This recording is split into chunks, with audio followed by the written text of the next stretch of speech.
आपका बहुत बहुत स्वागत है आपके अपने चैनल गणेश आई वर्ल्ड में। दोस्तों, जैसा कि आपको पता है, हमने पिछली वीडियो में कॉलराज के नियम के अनुप्रयोग को स्टार्ट किया था कि कॉलराज के अनुप्रयोग क्या हैं, और हमने लास्ट वीडियो में एक अनुप्रयोग कर भी लिया था जो है अनंत तनुता पर दुर्बल विद्युत अपघट्ट की मोलर चालकता ज्ञात करने में। ये हमने कर लिया था। तो आज हम दूसरा अनुप्रयोग पढ़ेंगे कॉलराज का, जो है दुर्बल विद्युत अपघट्ट की वियोजन की मात्रा या आयनन की मात्रा ज्ञात करने में। जी हाँ दोस्तों, हम कॉलराज के नियम की सहायता से किसी भी दुर्बल विद्युत अपघट्ट की आयनन की मात्रा या वियोजन की मात्रा ज्ञात कर सकते हैं। तो उसको हम देखेंगे कैसे करना है हमें। तो सबसे पहले हम इस वियोजन की मात्रा या आयनन की मात्रा को समझेंगे कि क्या होता है।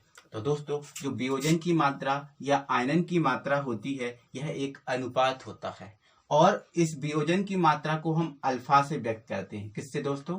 अल्फा से। अब ये किसका अनुपात होता है उसको समझते हैं। तो दोस्तों, जो वियोजन की मात्रा या आयनन की मात्रा होती है, यह निश्चित सांद्रता पर मोलर चालकता। अब देखो यहाँ पर लगा है दोस्तों C। अब C का मतलब दोस्तों ये क्या होता है? निश्चित सांद्रता पर है, कॉन्सेंट्रेशन, निश्चित सांद्रता पर है। तो यहाँ पर ध्यान रखना कि जो लैम्डा MC क्या है? निश्चित सांद्रता पर मोलर चालकता।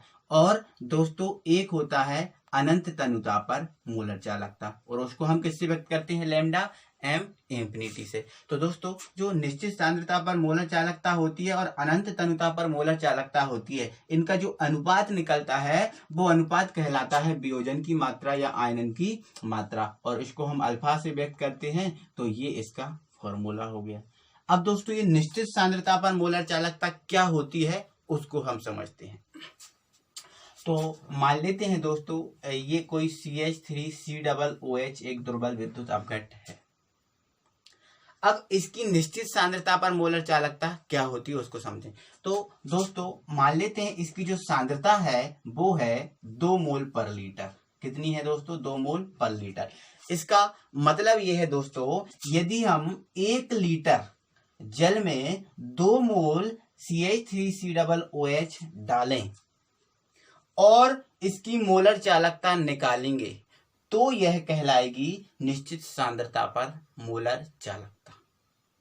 निश्चित सांद्रता पर क्या? मोलर चालकता। क्योंकि 2 मोल जो CH3COOH है वो 1 लीटर जल में ही बहुत अच्छे से घुलता है। इससे हम ज्यादा जल या इससे हम कम जल करेंगे तो इस CH3COOH है वो ठीक तरीके से नहीं घुलेगा। अब नहीं घुलेगा तो, या फिर ज्यादा भी करेंगे तो भी ठीक तरीके से नहीं घुलेगा, या फिर कोई मिस्टेक हो जाएगी। तो इसलिए दोस्तों, जो CH3COOH है उसकी सांद्रता होती है 2 मोल पर लीटर।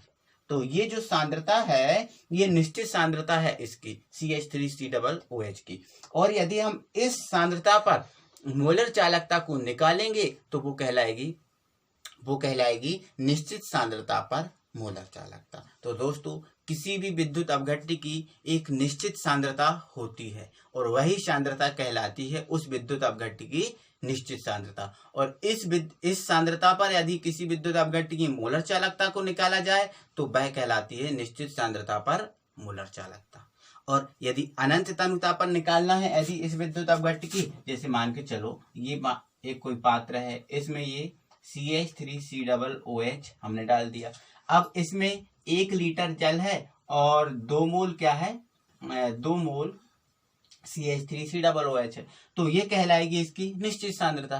अब इस सांद्रता पर मोलर चालकता निकाल लेंगे तो वो कहलाएगी निश्चित सांद्रता की मोलर चालकता। लेकिन दोस्तों, मैं ऐसा करूं, इसमें ये 2 मोल इसमें विद्युत अपघट्ट है और इसमें 1 लीटर की जगह में बहुत सारा इसमें जल मिला दूं।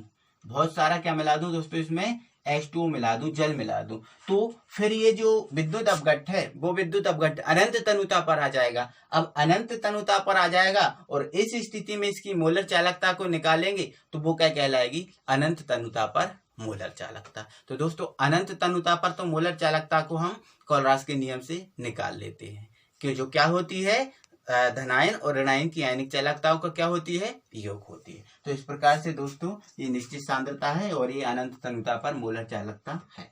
अब हम ये समझेंगे कि कोलराज के नियम से हम कैसे निकालेंगे। तो दोस्तों यदि हमें कोलराज के नियम की सहायता से ये निकालना है तो सबसे पहले हम क्या करेंगे, एक पात्र लेंगे, उस पात्र में हम जो आपको जिस दुर्बल विद्युत अपघट्ट की मोलर चालकता निकालना है उस दुर्बल विद्युत अपघट्ट को ले लेंगे। मान लेते हैं हमें CH3COOH की मोलर चालकता निकालनी है, सॉरी CH3COOH की वियोजन की मात्रा या आयनन की मात्रा निकालनी है कि ये कितना आयनन होता है, कितना आयनन होता है उसको निकालना है। तो इसके लिए सबसे पहले हमने क्या ले लिया, CH3COOH को ही ले लिया।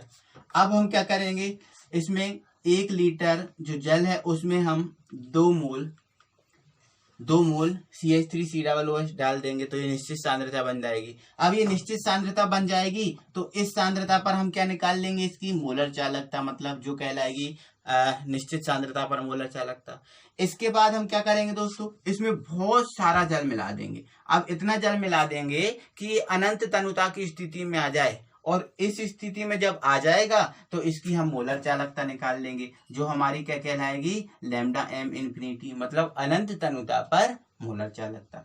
अब ये हम दोनों को निकालेंगे दोस्तों। इसके बाद हम क्या करेंगे, इन दोनों मानों को उठा के इस यहाँ पर रख देंगे तो हमें प्राप्त हो जाएगी वियोजन की मात्रा या आयनन की मात्रा। एक बार और दोस्तों इस वियोजन की मात्रा का और डीपली मतलब समझते हैं। वियोजन मतलब वो कितना वियोजित हुआ है, कितना घुला है, उस मात्रा को हम बोलेंगे वियोजन की मात्रा, जिसको हम अल्फा से व्यक्त करेंगे। किससे, अल्फा से। जैसे कोई पदार्थ है, जैसे साबुन, जैसे एक बार हमने साबुन लगाई तो कितनी वियोजित हुई, कितनी घुली, मतलब कितनी कोई वस्तु या कोई पदार्थ घुला है, वही मात्रा होती है वियोजन की मात्रा, जिसको हम अल्फा से व्यक्त करते हैं, जो निश्चित सांद्रता और अनंत तनुता पर मोलर चालकता का क्या होता है, अनुपात होता है। तो इस प्रकार से दोस्तों हम इसको निकाल सकते हैं। इसके बाद इसकी थ्योरी को मैं यहाँ पर राइट कर दे रहा हूँ, तो आप इसका स्क्रीनशॉट ले लीजिएगा और अपनी कॉपी में लिख लीजिएगा। तो दोस्तों आज के लिए बस इतना ही। Thank you very much.